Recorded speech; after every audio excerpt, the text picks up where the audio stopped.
Halo teman-teman semuanya, selamat datang kembali di podcast Sekova Untold. Nah, di episode kali ini kita bakal obrolin sesuatu yang kelihatannya tuh sederhana, tapi ternyata krusial banget buat kalian jalani selama perkuliahan, yaitu etika mahasiswa. Nah, kenapa sih Kak kok penting untuk dibahas?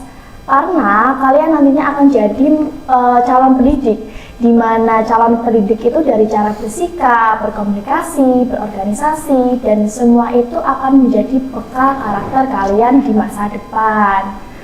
Nah, biar obrolan ini makin lengkap dan seru, kita udah kedatangan narasumber spesial nih hari ini, yaitu Bapak Indra Faisal selaku dosen dari program studi pendidikan akuntansi FKIP UNS. Halo. Terima kasih Bapak Indra sudah berkenan hadir di podcast kali ini. Sebelum masuk lebih jauh, boleh cerita sedikit Bapak, menurut Bapak apa sih makna terkait dengan etika mahasiswa itu sendiri, dan kenapa penting dipahami sejak awal masa kuliah gitu? Oh, terkait dengan etika ya Mbak. Betul, Bapak. Mbak Najwa adalah salah satu mahasiswa saya yang sering saya gembleng di kelas ya biasanya. Etika itu sering kali dosen melakukan apa istilahnya meng-highlight etika. Kadang ada orang bilang yang penting itu etika atau adab dulu baru ilmu ya gitu ya istilahnya seperti itu. Karena kalau kita melihat beberapa hadis Nabi, kalau kita melihat bagaimana setan itu lebih pintar daripada manusia, tetapi terkait dengan adab, etika sangat kontra sekali. Jadi kalau kita melihat dari sudut pandang akademis, etika itu salah satu hal yang harus melekat dari setiap mahasiswa ya. Apalagi kalau kita melihat dari unsur dosen atau guru ya, kita bisa menganggapnya seperti itu kan, bisa digugu bisa ditiru istilahnya seperti itu. Nah, berarti otomatis dosen itu harus memberikan contoh teladan yang baik. Contoh kalau idealnya kalau kita melihat dari sisi etik, berarti secara etik mahasiswa datang tepat waktu satu gitu ya, terkait dengan kedisiplinan. Terus berikutnya terkait dengan persyaratan atau administrasi akademis, bagaimana mahasiswa dalam mengerjakan tugas ataupun proyek gitu ya, tidak menyalahi kaidah-kaidah ketentuan yang ada di institusi. Contoh Mbak Najwa mengerjakan tugas kemudian mengcopy paste gitu ya, ya itu pasti akan terdetek oleh itu ya Turnitin ya. Nah itu juga salah satu etik juga. Jadi kalau kita melihat dari sisi etik itu sangat luas gitu ya. Apalagi kita belajar berkaitan dengan sikap. Apakah sikap yang baik itu hanya cukup senyum gitu ya? Tidak gitu ya. Jadi etik itu sangat luas juga gitu ya. Sangat luas, tapi kita harus tahu juga bagaimana adab ke dosen gitu ya, ke orang yang lebih secara usia lebih tinggi dari kita. Kemudian jadi kalau kita menyimpulkan aspek etis di sini ya, kita dari sisi akademis dan dari praktis harus balance ya, jadi seperti itu gitu. Baik Pak, kalau dari pengalaman Bapak sendiri dalam mengajar, etika apa sih yang paling sering dilupakan mahasiswa? Mulai dari hal kecil seperti main HP saat kuliah, telat, sampai penggunaan AI yang membuat pengerjaan tugas itu. Dan apakah ini juga termasuk pelanggaran dalam etika akademik begitu Bapak?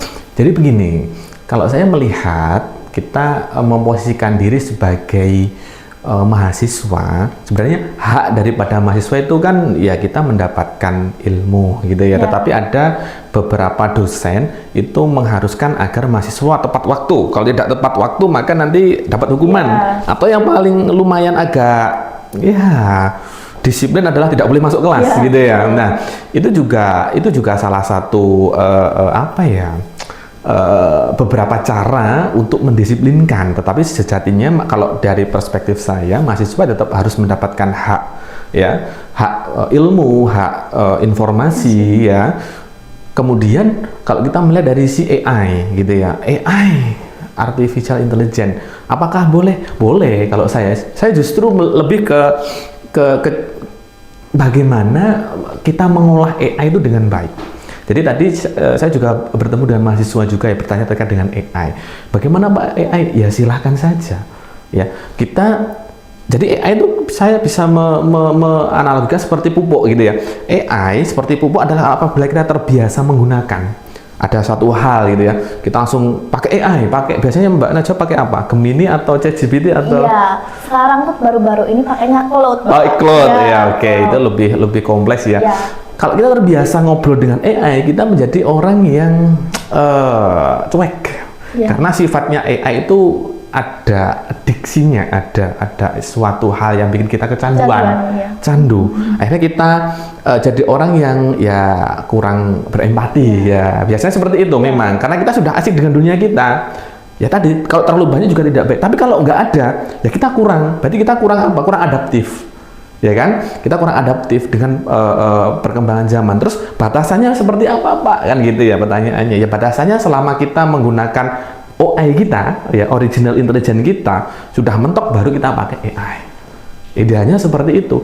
Terus terkait dengan batasannya ya sejauh mana kita menggunakan dengan bijak. Pada saat tugas, mungkin kita melihat banyak sekali mahasiswa menggunakan AI, pekerjaannya bagus, luar biasa. Tapi pada saat kita mengkonfirmasi, cross check ulang, ternyata ya kontra sekali dengan jawaban. Bahkan sering kita melihat ada AI hallucination. Jadi kita mencari sumber di mana, di jurnal, di artikel, ternyata tidak ada halu gitu ya. Jadi seperti itu. Jadi kita harus bijak, harus sesuai dengan koridor yang berlaku, dan tentunya nanti arahnya kalau tidak salah AI akan dibuat aturan juga. Nanti bisa juga nanti di mana di tugas skripsi harus dicantumkan AI-nya pakai apa, prompt-nya pakai apa ya. Jadi seperti itu, kita harus bijak ya. Dengan penjelasan Bapak itu, gimana sih caranya mahasiswa bisa membangun etika yang baik dalam berkomunikasi sama dosen maupun dalam berorganisasi dan bersosialisasi dengan teman-temannya yang beragam gitu Bapak? Oke, kalau kita melihat dari unsur komunikasi, berarti kita harus, jadi tolak ukur pertama adalah kita melihat lawan bicara kita dulu, gitu ya. Bagaimana cara kita berkomunikasi dengan orang yang lebih muda, gitu ya. Kalau Mbak Najwa dengan adiknya seperti apa, dengan teman sebaya, dengan teman-teman timnya ini, gitu ya. Atau dengan yang lebih tua seperti Pak Indra atau dosen-dosen yang lain, kita harus tahu dulu pemetaannya satu. Yang kedua, bagaimana tipikal orang tersebut, gitu ya. Bagaimana beliau memiliki mobilisasi yang sangat luar biasa, padat gitu ya. Kita harus menyesuaikan jadwalnya juga. Jangan saya sering mengatakan ke mahasiswa pada saat bimbingan gitu ya. Pada saat Japri ke pembimbing atau dosen, ya harus sering-sering follow up, tapi tunggu sampai 1x24 jam. 1x24 jam belum membalas, tunggu ya gitu ya. Habis itu kita Japri lagi. Jangan sekarang jam 3 gitu ya, jam 3 Japri, nanti jam 5 Japri lagi, maghrib Japri lagi, dan jangan gitu ya. Jadi kita bertahap, bertahap dalam berkomunikasi, tahu waktu juga, bagaimana kita melihat apakah jam hari ini adalah jam waktu weekend gitu ya. Tapi tidak jarang juga mahasiswa Japri saya juga karena berkaitan dengan hima atau organisasi yang lain atau kegiatannya yang harus saya follow up, ya terpaksa harus saya balas lebih cepat kan. Itu kemudian berkaitan dengan penggunaannya juga harus ekstra hati-hati juga, karena tidak banyak juga orang yang bisa juga melakukan yang namanya sabotase juga bisa ya. Jadi kita harus bijak, hati-hati dan menyesuaikan juga gitu ya. Gitu.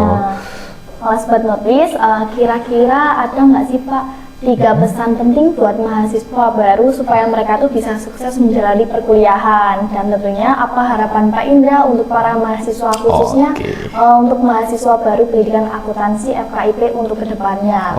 Berarti nanti podcastnya di-share ke adik-adik mahasiswa baru. Salam kenal untuk adik-adik mahasiswa pendidikan akuntansi tahun 2026, 2027. Jadi pesan yang bisa saya sampaikan yang pertama adalah moral gitu ya. Moral sangat penting sekali teman-teman semuanya, Mbak Najwa. Jadi kalau kita melihat bagaimana generasi sekarang agak lumayan kritis gitu ya, tetapi agak ada cueknya juga. Tetapi sejatinya moral itu juga sangat penting, itu satu. Yang kedua adalah integritas. Integritas kita belajar apa yang kita apa yang kita lakukan, apa yang kita laksanakan itu sesuai dengan apa yang kita ucapkan gitu ya, sinkron.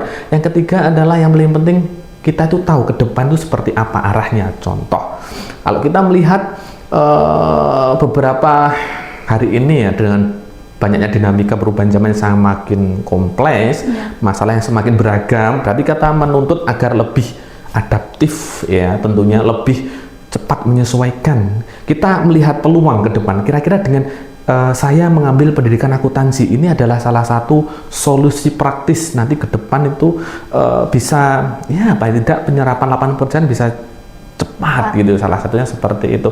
Atau kita melihat peluang ya tadi ya, peluang apabila saya di pendidikan akuntansi ini ya, di prodi pendidikan akuntansi, apakah cukup hanya sekolah saja, kuliah saja pulang? Kan tidak, kita harus melihat peluang juga tuh. Oh, ada beasiswa ikut, kemudian ada berupa lomba, bisa esai, debat dan sebagainya, atau ada pendanaan. Manfaatkan, karena selagi kita ada di kampus, di akademisi, potensi kita mendapatkan suatu ya pendanaan itu besar.